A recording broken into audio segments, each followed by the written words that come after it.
রবীন্দ্র পরবর্তী যুগের সাহিত্যে রবীন্দ্রনাথের অমোঘ উপস্থিতি। তিনি বারবার পরবর্তী প্রজন্মের কবি, গল্পকার, উপন্যাস রচয়িতা সবার অন্তর্লোকে ফিরে ফিরে এসেছেন। এ সময়ের এক বিখ্যাত কবি শঙ্খ ঘোষ রবীন্দ্রনাথকে ঘিরে তার যে কবিতা, সেই কবিতা আমাদের সামনে উপস্থিত করছে আমাদের শিক্ষক রাজেশ পাত্র। সঙ্গে রয়েছে আমাদের ছাত্রী তনুজা মণ্ডলের রবীন্দ্র নৃত্য প্রদর্শনী। নমস্কার, আমি রাজেশ পাত্র। বাঙালির ৩৩ কোটি দেবতার এক দেবতা হলেন রবীন্দ্রনাথ। এই কথাটা মনে প্রাণে বিশ্বাস করা যায়। আজ সেই রবীন্দ্রনাথ ঠাকুরের জন্মদিন।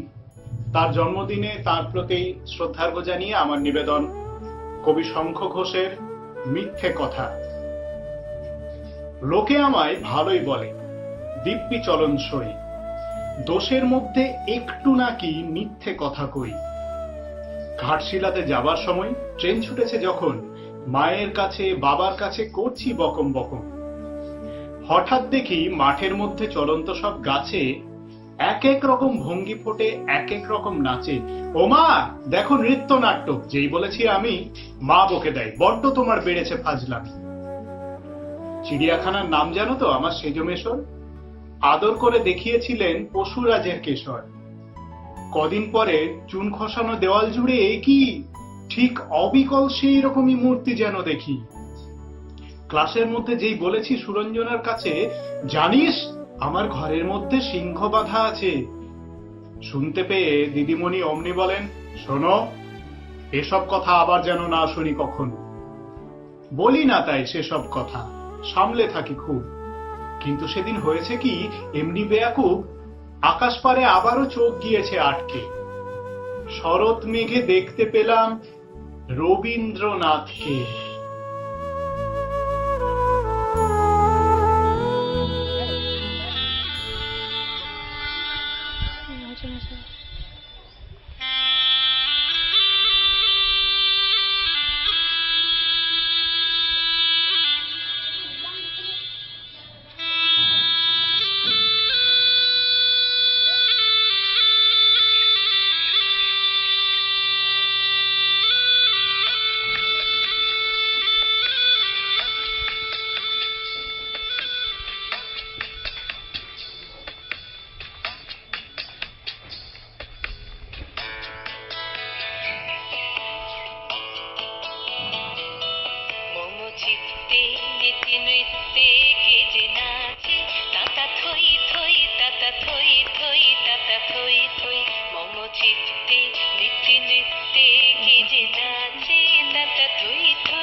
জীবনের ধর্ম বৈপরীত্য, সাদা কালো, সুখ দুঃখ, উত্থান পতন, সরবতা আর নীরবতা। আমাদের বর্তমান উপস্থাপনায় কেউ সরব, কেউ বা নীরব। প্রথমে থাকছে রবীন্দ্রনাথের শিক্ষা ভাবনার উপর একটি অন্তরঙ্গ সংলাপ, আর সঙ্গে থাকছে সোমনাথ পারুইসারের গিটারের মূর্ছনা, যেখানে জীবন্ত হয়ে উঠেছে জনপ্রিয় রবীন্দ্রসঙ্গীত পুরানো সে দিনের কথা।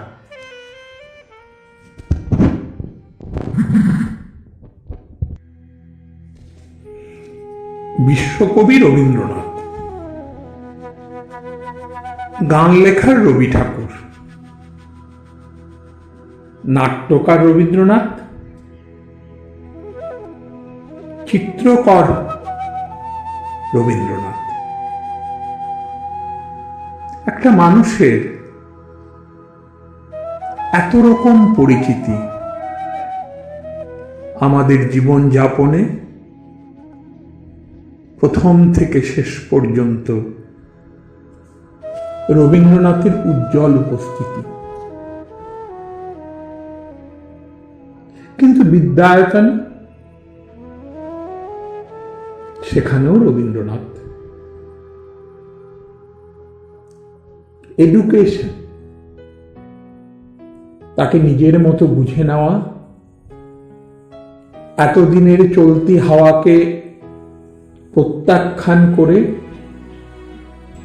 নতুন শিক্ষার খোঁজ, সেটাও কিন্তু রবীন্দ্রনাথ। প্রথাগত শিক্ষায় রবীন্দ্রনাথের আস্থা কোনোদিনই ছিল না। তাই বিদ্যালয়, তার ইট কাঠের দেওয়াল, কোনোটাই তার ভালো লাগেনি। তিনি ছিলেন প্রচলিত শিক্ষা ব্যবস্থার বিরুদ্ধে এক বিদ্রোহ। কিন্তু শুধু নাবাচক এমনটা বোধহয় নয়, কারণ আমরা সবাই জানি ভাঙতে চাইলে গড়তে জানতে হয়। তিনি গড়েছিলেন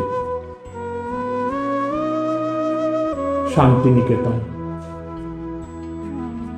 এক নতুন শিক্ষা ভাবনা,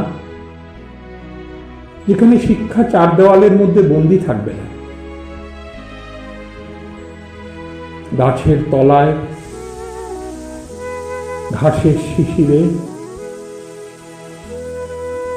মানুষ পড়াশোনা করবে, ছবি আঁকবে, মাটির তাল থেকে গড়ে উঠবে নতুন সৃজন। তিনি ভেবেছিলেন, এবং শুধু ভাবেননি, তিনি করে দেখিয়েছিলেন। এই জন্যই তিনি রবীন্দ্রনাথ। এবং শুধু প্রতিষ্ঠান নয়, যে কোনো ভাষা শিক্ষার ক্ষেত্রে আমাদের কিছু প্রাইমারের দরকার হয়, এবং আমাদের সৌভাগ্য যে বাংলা ভাষা শেখার ক্ষেত্রে যে দুটো প্রাইমার আমাদের রয়েছে, তা প্রতি মুহূর্তে আমাদের শেখায় বাংলা ভাষা কত সুন্দর। প্রথমটি অবশ্যই ঈশ্বরচন্দ্র বিদ্যাসাগরের বর্ণ পরিচয়, এবং দ্বিতীয়টি সাদা কালো ছবিতে আঁকা সহজ পাঠ। এবং প্রতিদিন প্রতি মুহূর্তে শিক্ষাকে তোতা কাহিনী করার ক্ষেত্রে তার তীব্র প্রতিবাদ ছিল। শিক্ষা আসলে উন্মুক্ত, যে শিক্ষা ধর্মের নিগড় মানে না, যে শিক্ষা আন্তর্জাতিকতাবাদে বিশ্বাসী। তাই তো তিনি তোতা কাহিনী লিখলেন,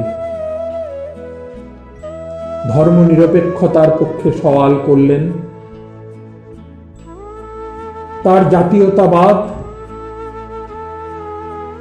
এক মেকি জাতীয়তাবাদ নয়, যা মিশে যায় আন্তর্জাতিকতাবাদের সঙ্গে। আজ আমরা যারা বিদ্যালয়ে ছোট ছোট শিশুদের পড়াই, যে চারা গাছগুলিকে বড় করার দায়িত্ব আমাদের সবার, আমরা যদি রবীন্দ্রনাথের শিক্ষা ভাবনায় অনুপ্রাণিত হই, নতুনভাবে শিক্ষাকে দেখি যে সেটা শুধু পুঁথিগত বিদ্যা নয়, কতগুলো প্রশ্ন মুখস্থ করা নয়, শিক্ষা আসলে জীবনের প্রতিটি প্রান্তে লুকিয়ে আছে, তবেই বোধহয় আমাদের রবীন্দ্র জয়ন্তী পালনের সার্থকতা। নমস্কার।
করোনাজনিত প্রতিকূলতা সত্ত্বেও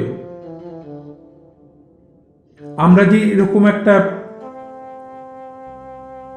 অনুষ্ঠান করার কথা ভেবেছি, সাহস পেয়েছি, আমাদের সমবেত যোগদানে অন্তত একটা অনুষ্ঠানের চেহারা পেয়েছে এই রবীন্দ্র জয়ন্তী। তার একটা বড় কারণ আমাদের প্রধান শিক্ষক তুষার ব্যানার্জি মহাশয়ের উৎসাহ এবং চেষ্টা। আসুন আমরা শুনে নিই রবীন্দ্র জয়ন্তী উপলক্ষে আমাদের এই প্রচেষ্টা সম্পর্কে তার বার্তা। নমস্কার, আমি গৌরাণ্ডি আর.কে ইনস্টিটিউশন স্কুলের প্রধান শিক্ষক তুষার ব্যানার্জি। প্রথমেই বিশ্বকবি রবীন্দ্রনাথকে 159তম জন্মবার্ষিকীতে আমার প্রাণ ভরা শ্রদ্ধা এবং প্রণাম নিবেদন করছি। তাছাড়া আপামর গৌরাণ্ডীবাসীদেরকে, আমার শ্রদ্ধেয় অভিভাবক অভিভাবিকাবৃন্দদেরকে, আমার স্নেহের ছাত্রছাত্রীদেরকে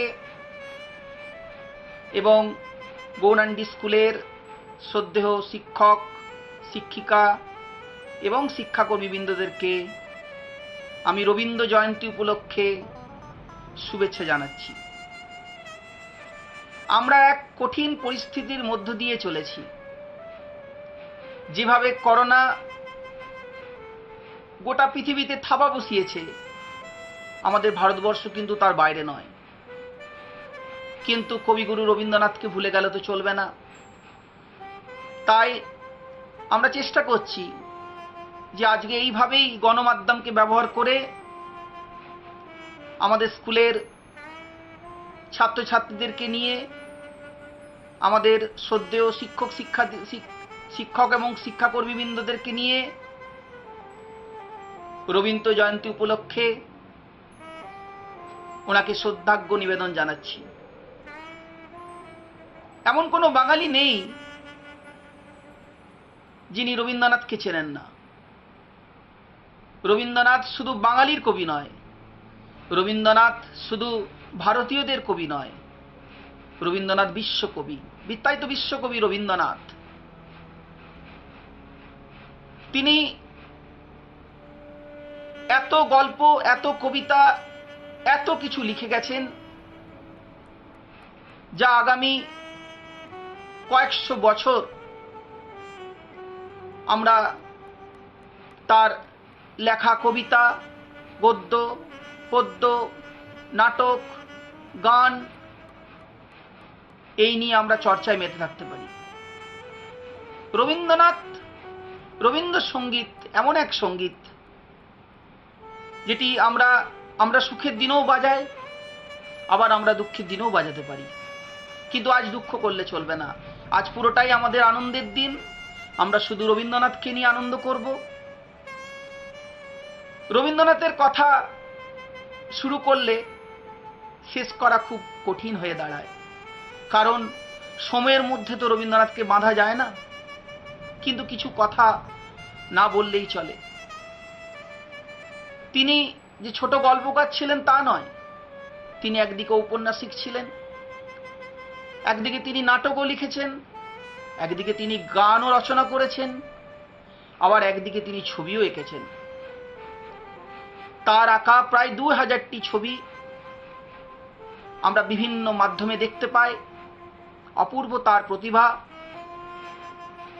বিশ্বের দরবারে রবীন্দ্রনাথের জন্য আমাদের যে মান উঁচু হয়ে আছে, তা ভারতবর্ষের থেকেও আমরা বুঝতে পারি এবং ভারতবর্ষের বাইরে গেলেও আমরা বুঝতে পারি। নোবেল পুরস্কার পাওয়ার পর সেই মান আমাদের আরো বৃদ্ধি পেয়েছে। এটি বাঙালি হিসেবে আমাদের খুব গর্ব। বিশ্বের এমন কোনো দেশ নেই যেখানে রবীন্দ্রনাথ যাননি, বা বড় বড় বিজ্ঞানীদের সঙ্গে, সাহিত্যকারের সঙ্গে রবীন্দ্রনাথের দেখা হয়নি। নোবেল পুরস্কার পাওয়ার পর আইনস্টাইন রবীন্দ্রনাথের ভূয়সী প্রশংসা করেছিলেন। বিজ্ঞানের শিক্ষক হয়ে রবীন্দ্রনাথের কাছেও আমরা বিজ্ঞান শিক্ষা অর্জন করতে পারি। সেই জ্ঞান যদি আমাদের উপলব্ধি হয়, আমরা অন্তর্নিহিত সেই বিজ্ঞানকেও আমরা বের করতে পারি। রবীন্দ্রনাথ মা বাবার 14তম সন্তান ছিলেন। যেভাবে তার পিতার কেনা জমিতে বীরভূম ডিস্ট্রিক্টের শান্তিনিকেতনে পাঠভবন শুরু করেছিলেন, পরবর্তীকালে সেই পাঠভবনকে তিনি বিশ্ববিদ্যালয়ে উন্নতি করেন। সেই বিশ্ববিদ্যালয় আমাদের কাছে এখন গর্বের একটি বিশ্ববিদ্যালয়। আমরা অত্যন্ত গর্ব করি। একবার আমি সেই শান্তিনিকেতনে যাওয়ার আমার সৌভাগ্য হয়েছিল। শান্তিনিকেতনের প্রতিটি মানুষ রিক্সাওয়ালা থেকে শুরু করে ব্যাংকের ম্যানেজার পর্যন্ত, চাওয়ালা থেকে শুরু করে বিশ্বভারতীর সেই বিশ্ববিদ্যালয়ের অধ্যাপক অধ্যাপিকা পর্যন্ত প্রত্যেকের মনে সেই রবীন্দ্রনাথ। তিনি শুধু নামেই ঠাকুর ছিলেন না, সত্যিই রবীন্দ্রনাথকে মানুষ ঠাকুর রূপেই পুজো করে। তাই আজকে যেভাবে আমাদের গৌরাঙ্গি আরকেএস ইনস্টিটিউশন এইচএস স্কুলের ছাত্রছাত্রীবৃন্দ, শ্রদ্ধেয় শিক্ষক শিক্ষিকা এবং শিক্ষাকর্মীবৃন্দ ছোট্ট রবীন্দ্র জয়ন্তী পালন করলেন, আমি সকলকেই আমার ধন্যবাদ জানাচ্ছি। এইভাবেই যাতে আমরা রবীন্দ্রনাথকে নিয়ে বেঁচে থাকতে পারি, আমরা তার জন্য যেন চিরবদ্ধপরিকর হয়। নমস্কার নেবেন।